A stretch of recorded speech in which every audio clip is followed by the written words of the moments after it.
Challenges faced by the Tagbanua tribe in Palawan.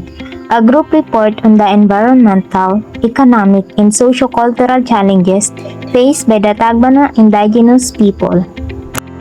The Tagbanua are one of the oldest indigenous groups in the Philippines, with deep ties to Palawan's land and coastal ecosystems. Environmental challenges often include issues like deforestation, coastal degradation, and threats to their traditional territories from development or resource extraction. So, who are Tagbanua? The Tagbanua are the one of the oldest indigenous groups in Palawan, Philippines. They traditionally depend on farming, fishing, and forest resources for their livelihood and maintain rich cultural traditions. So, the Tagbanua, also spelled Tagbanua, are one of the oldest indigenous ethnic groups in the Philippines, possibly descendants of the Tabonmans, making them among the archipelago's original inhabitants. Their population was 56,661 according to the 2020 census, mainly concentrated in central and northern Palawan, with subgroups including the central Tagbanua, Inaborlan, Quezon, Puerto Princesa, and Calamian Tagbanua in Busuanga and Coron, El Nido. So their culture and beliefs is they practice animism, believing in spirits dwelling in nature, also with some of the follow Roman Catholicism. Major rituals like Pagdiwata are held for harvest, weddings, and to honor spirits, involving rice, wine, offerings, dances, and chants. So they speak Tagbanwa language with dialect variation, and one of the few surviving pre-colonial Philippine script, derived from an ancient Andic model scratched on bamboo. They have folktales, ogtolen, riddles, pasigim, dances like kendar, and use instruments such as babandil or gong. Their crops include weaving, pottery, and iron forging. They rely on fishing, farming, shifting cultivation of rice, roots, crops, hunting, use bow guns. So in hunting, they use blow guns. And gathering, honey, rattan, Manila copal. So they also gather honey, rattan, and Manila copal. The Calamian Tagbanua are skilled climbers who harvest edible birds' nests from cliffs as a valuable income source. And that's all. I hope you learned something about Tagbanua tribe. Environmental challenges faced by Tagbanua tribe. So first, we have loss of ancestral lands due to mining, tourism, and land conservation. When mining companies extract minerals, forests and mountains are destroyed, which removes areas where the Tagbanua farm, hunt, and gathered food. When tourism or projects like resort are built, some communities of Tagbanua tribes lost access to their fishing grounds and sacred sites. Land conservation, for example, turning land into commercial or private property, can also limit their right to use and protect their ancestral domain. Because for the Tagbanua, land is not just property, it is part of their history, traditions, and spiritual beliefs. Without their ancestral land, their culture may slowly disappear, their livelihood becomes unstable, and their future as an indigenous community is threatened. So second one, we have deforestation and destruction of natural resources. Greatly affect the Tagbanua tribe because they depend on forests and nature for their daily survival. When trees are cut down, they lose sources of food like fruits and wild animals, as well as materials for building houses and making tools. The loss of forest also causes soil erosion and flooding, which can damage to the Tagbanua farms and homes. In addition, many medicinal plant use and their traditional healing practices disappear when natural resources are destroyed. So meaning the Tagbanua's livelihood, culture, and traditions are closely connected to nature. If the forests and natural resources continue to be destroyed, their way of life, food security, and cultural practices will be at risk. So third, we have climate change affecting farming and fishing. So for example, when there is too much heat or long drought, for example like El Nino, their crops such as rice and root crops dry and do not grow well. This means they have less food to eat and less to sell for income.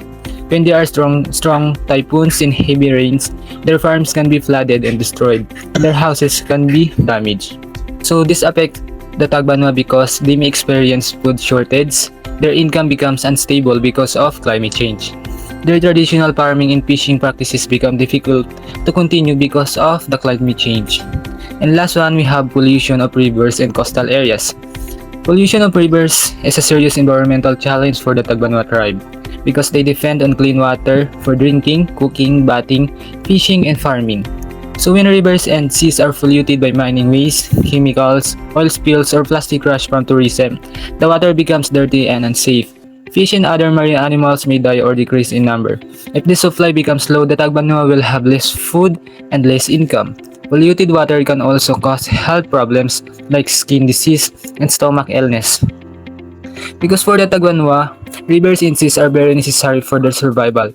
If pollution continues, it will affect their health, livelihood, food security, and even their cultural practices that are connected to the nature and water. Economic challenges. High-level poverty.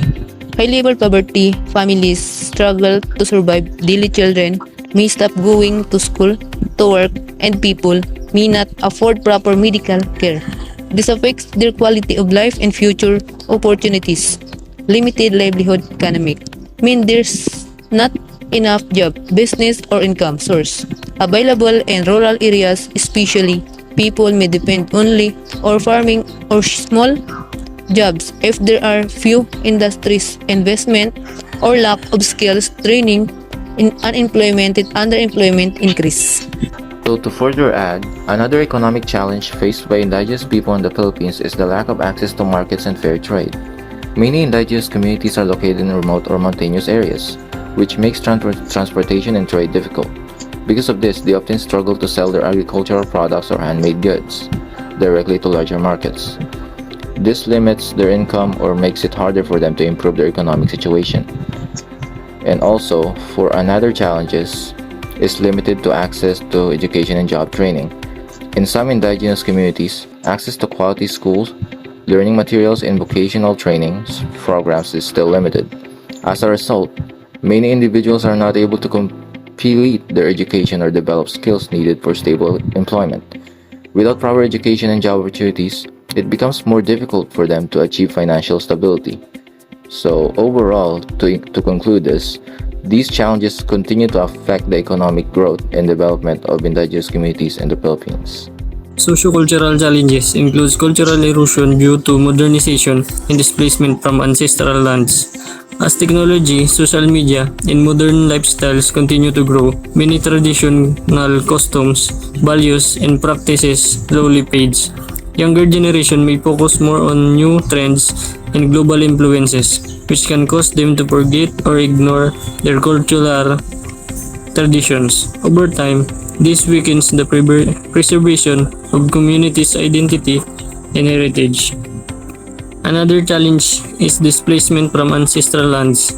Some communities are forced to leave the land of their ancestor because of development projects, mining, urban expansion, or conflicts. When this happens, they lose not only their homes, but also their strong connection to their history, culture, and way of life.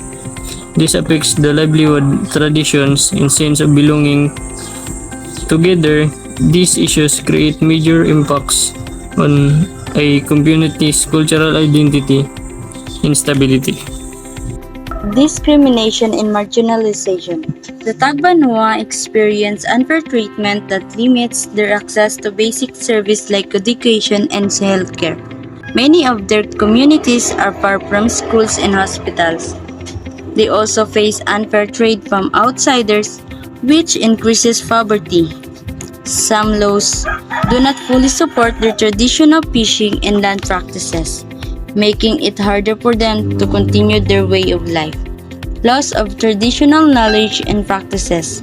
Because of environmental damage and social change, the Tagbanua are slowly losing their traditional knowledge. When forests are destroyed and coastal waters are polluted, they cannot continue their traditional farming and fishing. As elders pass away, important knowledge like herbal medicine, farming methods, and oral history may not be passed on to the younger generation. Even so, they continue to protect and preserve their culture. Possible solutions: protection of ancestral domains, sustainable livelihood programs, access to quality education and healthcare, preservation and promotion of Tagbanua culture. And the first one, protection of ancestral domains. The government should strengthen the implementation of laws that recognize and protect the ancestral lands of the Tagbanua people, such as the Indigenous People's Rights Act of 1997, RPRA, securing land titles and preventing illegal land grabbing, mining, and commercial exploitation, will help preserve their natural resource and way of life. Clearing land or ownership ensure that the Tagbanwa maintain control over their territories for future generations. And the second one, sustainable livelihood programs. Programs should support traditional and environmentally friendly livelihoods such as fishing, farming, and handcraft making. Government agencies and NGOs can provide skills training, financial assistance, and market access while respecting indigenous practices and places like Palawan. Ecotourism initiatives can also empower Tagbanua communities if they are community-led and culturally sensitive. And the third one, access to quality education and healthcare. Culturally sensitive education programs should be provided in indigenous communities. Schools should incorporate indigenous knowledge and allow instruction in the mother tongue. Healthcare service must also be accessible, affordable, and respectful of traditional healing practices. Mobile clinics and scholars program can help improve living condition and future opportunities for Tagbanuayas. And the last one is preservation and promotion of Tagbanua culture. Efforts should be made to preserve the language, rituals, craft, and traditional of the Tagbanua people. Cultural documentation, festivals, and community-based tourism can help promote awareness and appreciation of their heritage. Partnerships with cultural institutions and local governments can ensure that modernization does not erase indigenous identity but instead supports cultural pride and continuity. Conclusion: the Tagbanwa people face serious challenges that affect the environment, economy, and culture. Supporting their rights and traditions is essential for their survival and well-being. They face serious challenges. The Tagbanwa are struggling in three main areas: environment. The forests and lands are being destroyed by logging, mining, and development. Economy. They have difficulty earning money and providing for their families. Culture. Their traditions, language, and customs are slowly disappearing. Supporting their rights and traditions. This means respecting the right to keep their land, helping them protect their culture and belief, allowing them to live according to their own ways, essential for their survival and well-being. This is important because without support, the Tagbanwa may disappear as a people. Their knowledge and culture are valuable to everyone, and helping them now can save their entire way of life. With a simple summary, the Tagbanwa people are losing their land, money, and culture. If we want them to survive and stay healthy, we must respect their rights and help protect their traditions. The solution: respect their rights, protect their lands, and value their tradition so they can continue to thrive.